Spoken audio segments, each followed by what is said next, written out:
Abby from AV Tarot Reading, and today I'm going to be sharing with you a little bit of what I've learned in constructing my Book of Ancestors.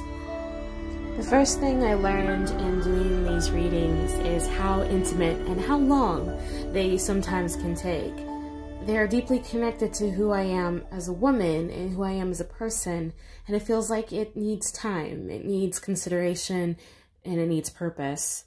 Without any of those things, it almost seems useless to do this work.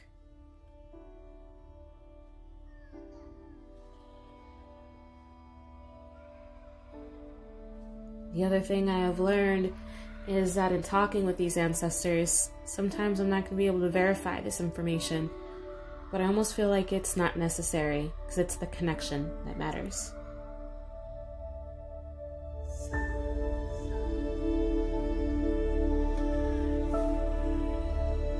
In the spread that I have chosen, there's 13 questions that I read for on the particular life.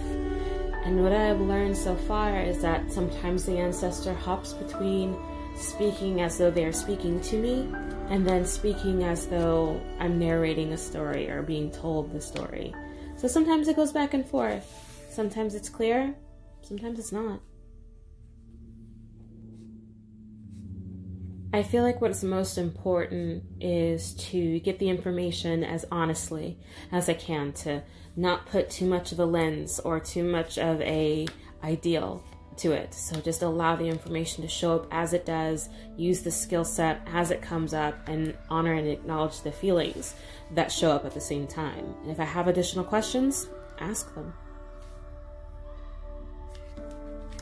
Doing this work, while deeply personal, feels profoundly transformative as well.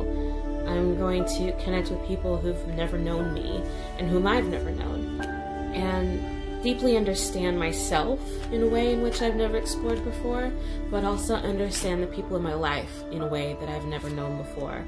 I feel like knowing who they are, I can understand who my mother is or who my father is, and maybe have a little more compassion towards them than maybe I had prior. Another thing that I've learned is that so much of my personality comes from my ancestors, and without them, I wouldn't be here.